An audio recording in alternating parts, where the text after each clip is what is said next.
We are here at Potwah restaurant, and we're halfway through.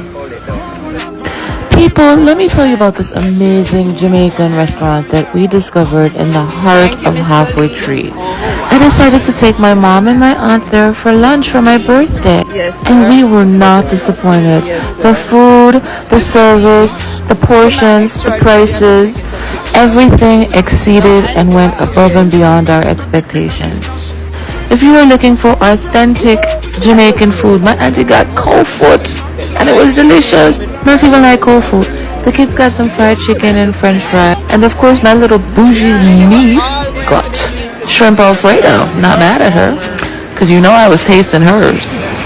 Well worth it. Delicious. If you're ever in Halfway Tree, stop by, check them out. Mommy eating like a starving child from Africa. Yes, the food is delicious. Oh my God, the fried chicken.